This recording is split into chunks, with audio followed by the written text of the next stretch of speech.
नमस्कार दोस्तों, स्वागत है आपका खेलो आईएएस एकेडमी के यूट्यूब चैनल पर।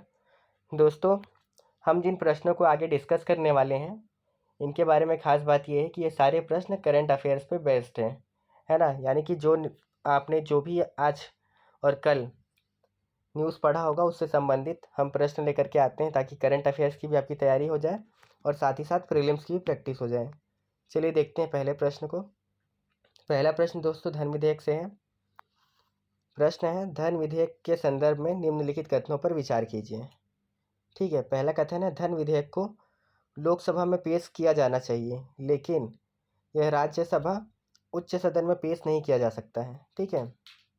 दूसरा है, राष्ट्रपति किसी धन विधेयक को स्वीकार या अस्वीकार कर सकता है, लेकिन उसे पुनर्विचार के लिए वापस नहीं कर सकता। तीसरा है, धन विधेयक से संबंधित प्रक्रिया के अंतर्गत संयुक्त बैठक का प्रावधान है। ठीक है, कितने सही हैं ये बता रहा है। तो चलिए देखते हैं।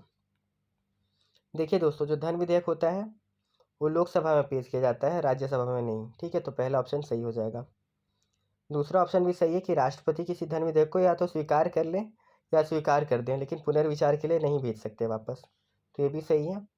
और तीसरा कि धन विधेयक से संबंधित प्रक्रिया के अंतर्गत संयुक्त बैठक का प्रावधान शामिल है, तो नहीं दोस्तों, यहाँ पर संयुक्त बैठक नहीं होगी, क्योंकि यहाँ राज्यसभा का रोल नहीं होता है। और ऐसी संविधान संशोधन विधेयक जो होते हैं उसमें भी संयुक्त बैठक का प्रावधान नहीं होता है, याद रखेंगे इसको। तो हमारा ऑप्शन हो जाएगा ऑप्शन बी, सही आंसर। ओके, चलिए आगे देखते हैं। यहाँ पे दोस्तों डिटेल्ड आंसर है धन विधेयक के बारे में। उसकी परिभाषा है कि धन विधेयक एक वित्तीय कानून है जिसमें विशेष रूप से राजस्व, कराधान, सरकारी व्यय और उधार से संबंधित प्रावधान शामिल हैं। अब इसका संवैधानिक आधार क्या है दोस्तों? तो एक अनुच्छेद 110(1) जो है, ठीक है, इसमें धन विधेयक को अच्छे से समझाया गया है ना, जिसमें भारत की संचित निधि का जिक्र है।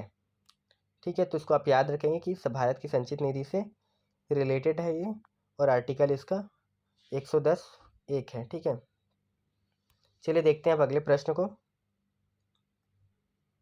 अगला प्रश्न है दोस्तों, बेल्ट एंड रोड इनिशिएटिव। दोस्तों ये जो प्रश्न है ये केवल करंट अफेयर्स का नहीं है, इसके पहले भी बहुत लंबे समय से ये प्रश्न न्यूज़ में बना हुआ है। ये एक चाइना का प्रोजेक्ट है। ठीक है, देखते हैं दोस्तों पहला ऑप्शन। इसका उद्देश्य दक्षिण पूर्व एशिया, मध्य एशिया, खाड़ी क्षेत्र, अफ्रीका एवं यूरोप को स्थल तथा समुद्री मार्गों के नेटवर्क से जोड़ना है। दूसरा ऑप्शन है, सिल्क रोड इकोनॉमिक बेल्ट, भूमि परिवहन मार्गों के नेटवर्क के माध्यम से पूरे यूरेशिया में कनेक्टिविटी, बुनियादी ढांचे और व्यापार संबंधों को बेहतर बनाने पर केंद्रित है। ठीक है दोस्तों, सही बताना है हमको इसमें से। तो देखिए दोस्तों, पहला ऑप्शन बिल्कुल सही है कि इसका जो मेन एम है वो पूरे दक्षिण पूर्व एशिया, मध्य एशिया, खाड़ी क्षेत्र, अफ्रीका और यूरोप को आपस में जोड़ना है। और जो सिल्क रोड इकोनॉमिक बेल्ट है ये भूमि परिवहन नेटवर्क से रिलेटेड है। ठीक है, तो हमारा आंसर हो जाएगा सी। यहाँ पर डिटेल्ड आंसर है दोस्तों, आप देख सकते हैं इसको। वैश्विक कनेक्टिविटी और सहयोग, ठीक है, इसके लिए चालू किया गया था ये। इसको वर्ष 2013 में लॉन्च किया गया है। ठीक है, इसीलिए जो कथन एक है जिसका उद्देश्य है इन सारे स्थानों को आपस में जोड़ना, वो सही हो जाएगा। इस परियोजना को पहले वन बेल्ट वन रोड का नाम दिया गया था, किंतु चीनी प्रभुत्व के बजाय अधिक खुले और समावेशी दृष्टिकोण को दर्शाने के लिए इसका नाम बदल दिया गया और बदल के रखा गया बेल्ट एंड रोड इनिशिएटिव। ठीक है, और इसमें भी दोस्तों दो रूट्स हैं, एक सिल्क रोड इकोनॉमिक बेल्ट है और दूसरा समुद्री सिल्क रोड है ना। ये रोड भूमि परिवहन के लिए है और ये समुद्री परिवहन के लिए। ठीक है,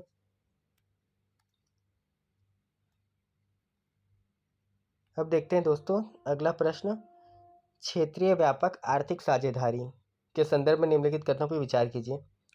ये भी दोस्तों जो प्रश्न है करंट अफेयर्स का तो है ही अभी, लेकिन ये भी कई लंबे समय से, मान के चलिए 3 से 4 सालों से न्यूज़ में बना हुआ है।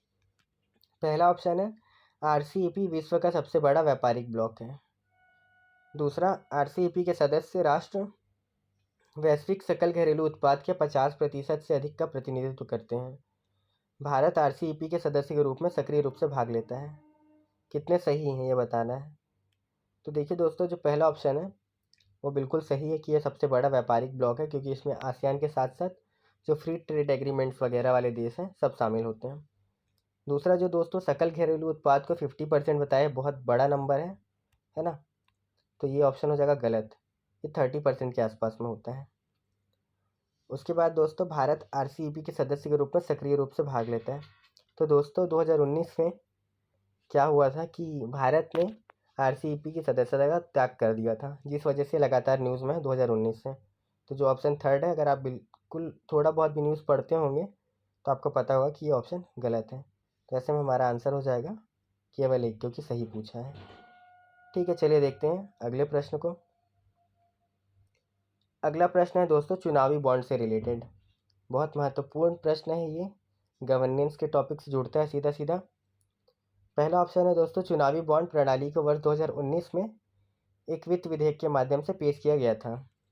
और दूसरा है दोस्तों कि केवल जन प्रतिनिधित्व अधिनियम 1950 की धारा 29A के तहत पंजीकृत राजनीतिक दल ही चुनावी बॉन्ड प्राप्त कर सकते हैं। सही बताना है हमको। तो दोस्तों इसमें जो पहला ऑप्शन है, इसमें जो वर्ष दिया हुआ है ये वर्ष गलत है, ठीक है। और दूसरे ऑप्शन में अधिनियम का जो वर्ष है ये भी गलत है, क्योंकि ये है 1951। तो इस हिसाब से हमारा आंसर हो जाएगा ना तो 1 ना तो 2। चलिए इसका डिटेल्ड एनालिसिस देखते हैं। देखिए दोस्तों इसको इंट्रोड्यूस किया गया था वर्ष 2017 में, ठीक है। इसीलिए कथन 1 जो है वो सही नहीं है। और यहाँ आप देखेंगे जन प्रतिनिधित्व अधिनियम 1951 की धारा 29 है। और क्योंकि ये सिलेबस में GS2 के पेपर में सीधा सीधा मेंशन है ये जो एक्ट है, तो आपको इसके बारे में जानकारी होनी ही चाहिए, ठीक है। चलिए देखते हैं अगले प्रश्न को। अगला प्रश्न दोस्तों साइंस एंड टेक्नोलॉजी वाले पार्ट से जुड़ा हुआ है, क्वांटम स्टेट के बारे में है। पहला ऑप्शन है कि क्वांटम स्टेट एक क्वांटम प्रणाली के भौतिक गुणों का गणितीय विवरण है। दूसरा, क्वांटम स्टेट किसी प्रणाली के गुणों का पूरा विवरण प्रदान करते हैं जिसमें इसकी स्थिति, गति, ऊर्जा, चक्रण और अन्य अवलोकन योग्य राशियां शामिल होती हैं। तीसरा है बोसोन ऐसे कण हैं जो पॉली अपवर्जन सिद्धांत का पालन करते हैं, जबकि फर्मियोन ऐसे कण हैं जो समान क्वांटम स्टेट साझा करते हैं। कितने सही हैं बताना है हमको, ठीक है। तो देखिए दोस्तों जो पहला ऑप्शन है कि क्वांटम स्टेट एक क्वांटम प्रणाली के भौतिक गुणों का गणितीय विवरण है, ये बिल्कुल सही है। दूसरा जो है दोस्तों कि इसके गुणों का पूरा विवरण देता है ना, इसकी स्थिति कहाँ है, गति कितनी है, ऊर्जा, चक्रण, है ना, ये भी सही है। और तीसरा जो ऑप्शन है दोस्तों, इसमें एक छोटा सा मिस्टेक ये है कि बोसोन कण के बारे में जो पॉली अपवर्जन सिद्धांत दिया है वो बोसोन का ना होकर के फर्मियोन का है, यानी यहाँ पे जो विशेषताएं हैं उनको आपस में इंटरचेंज कर दिया गया है। तो आप ध्यान रखेंगे बोसोन का विशेषता जो है वो समान क्वांटम स्टेट का है और फर्मियोन का जो है वो पॉली अपवर्जन सिद्धांत का, इसीलिए ये जो ऑप्शन है ये गलत हो जाएगा। तो हमारे सिर्फ 2 विकल्प इसमें सही हैं, तो हम ऑप्शन चुनेंगे ऑप्शन बी, केवल 2। चलिए देखते हैं अगले प्रश्न को। अगला प्रश्न दोस्तों फिर से साइंस एंड टेक्नोलॉजी वाले पार्ट से, कैंसर कोशिकाओं की कीमोथेरेपी के संदर्भ में प्रश्न है। पहला ऑप्शन जो है इस प्रश्न का, इसमें तेजी से विभाजित होने वाली कैंसर कोशिकाओं को लक्षित करना शामिल है, ठीक है, जिसमें प्रायः क्रमादेशित कोशिका मृत्यु, जिसे एपोप्टोसिस भी कहा जाता है, वो भी शामिल है, ठीक है। दूसरा है ये कोशिका मृत्यु कीमोथेरेपी के दुष्प्रभावों का कारण बनती है, जैसे गुहा, मुख और आंत की दर्दनाक सूजन, मतली, डायरिया, एनीमिया एवं बालों का झड़ना। विकल्प 3 है इसके अंतर्गत मुख्य रूप से कैंसर कोशिकाओं में पाए जाने वाले प्रोटीन की पहचान करने के लिए डिज़ाइन की गई एंटीबॉडी और दवाओं को जोड़ना शामिल है, ठीक है। चलिए इसका डिटेल्ड आंसर देखते हैं दोस्तों।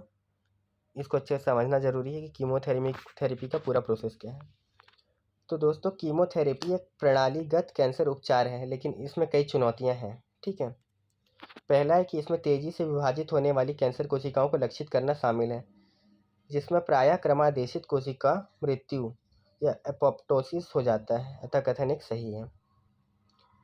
अब दूसरा है दोस्तों, हालांकि यह प्रणाली गैर कैंसरग्रस्त कोशिकाओं को प्रभावित करती है, बड़ी संख्या में समान कोशिकाओं वाला कोई ऊतक जो विभाजित हो रहा हो, जैसे पाचन तंत्र की कोशिका, अस्थि मज्जा और बालों के रोम की कीमोथेरेपी जो होती है वो एजेंटों से प्रभावित होती है, ठीक है।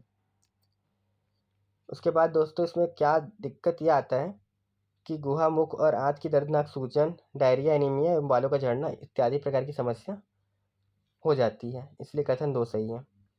फिर कथन 3 को देखें तो एडीसी में मुख्य रूप से कैंसर कोशिकाओं में पाए जाने वाला जो प्रोटीन है उसकी पहचान के लिए डिज़ाइन किए गए एंटीबॉडी में दवाओं को जोड़ना शामिल है। ठीक, तो ये जो ऑप्शन होगा ये गलत हो जाएगा। तो इस हिसाब से हमारा आंसर जो बनेगा वो बनेगा केवल 2। चलिए देखते हैं अगले प्रश्न को। एंजल टैक्स के बारे में है। स्टार्टअप, क्योंकि अभी स्टार्टअप की लहर चल रही है देश में, इसीलिए टॉपिक बहुत ज़्यादा इंपॉर्टेंट हो जाता है। तो दोस्तों पहला ऑप्शन है कि एंजल टैक्स एक आयकर है जो 50% की दर से तब लगाया जाता है जब कोई असूचीबद्ध कंपनी किसी निवेशक को उसके उचित बाजार मूल्य से अधिक कीमत पर शेयर जारी करता है। दूसरा, एंजल टैक्स केवल निवासी निवेशकों द्वारा किए गए निवेश पर लागू होती है। ऑप्शन 3 है, हाल ही में वित्त मंत्रालय ने 21 देशों के निवेशकों को भारतीय स्टार्टअप में अनिवासी निवेश के लिए एंजल टैक्स की लेवी से छूट दी है। तो कितना सही है इसमें देखते हैं। तो पहला ऑप्शन दोस्तों गलत है, 50% बहुत ज़्यादा अमाउंट है। दूसरा, कि निवासी नहीं अनिवासी भी शामिल है जो भारत में निवेश करते हैं। ठीक है, और ऑप्शन 3 जो है वो भी अपना यहाँ पे ये सही हो जाएगा।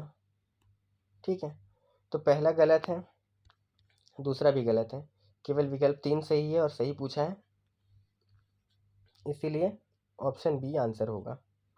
यहाँ पे डिटेल्ड आंसर है दोस्तों, देख सकते हैं 30% ही ब्याज दर लगाया जाता है। ठीक है, और निवेशकों द्वारा किए गए निवेश पर लागू था, लेकिन अभी जो वित्त अधिनियम आ गया है उसमें विदेशी निवेशकों को भी शामिल किया गया है ना। और यहाँ पे जो 21 देशों की सूची दी गई है वो भी सही है।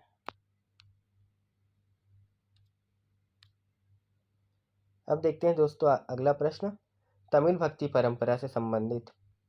अलवार 12 शैव संत कवियों का एक समूह था। अलवार, नैनार 63 वैष्णव संत कवियों का एक समूह था। ओधुवर तमिलनाडु के हिंदू मंदिर के मुख्य पुजारी थे। तो दोस्तों इसमें देखिए जो पहला और दूसरा ऑप्शन है अलवार और नैनार, इसका इंटरचेंज कर दिया है। अलवार वैष्णव संत को बोलते हैं और नैनार शैव संत को बोलते हैं, तो ये दोनों तो गलत हो जाएगा। और तीसरा जो ऑप्शन है, जो टर्म है, उसको डिटेल में हम लोग देखते हैं यहाँ पे कि ओधुवरों की परंपरा का पता प्राचीन काल से लगाया जा सकता है, जिसकी जड़ें भक्ति आंदोलन से मजबूती से जुड़ी हुई थी, जो तमिलनाडु में 6वीं और 9वीं शताब्दी के दौरान अच्छी तरह विकसित हुई। इसीलिए जो कथन 3 है वो भी सही नहीं है। ये भी गलत है, ये भी गलत है, ये भी गलत है, पर हमसे सही पूछा गया है, तो हमारा आंसर हो जाएगा डी, इनमें से कोई भी नहीं। ठीक है दोस्तों, आज के लिए इतना ही, मिलते हैं नेक्स्ट वीडियो में, तब तक के लिए बाय।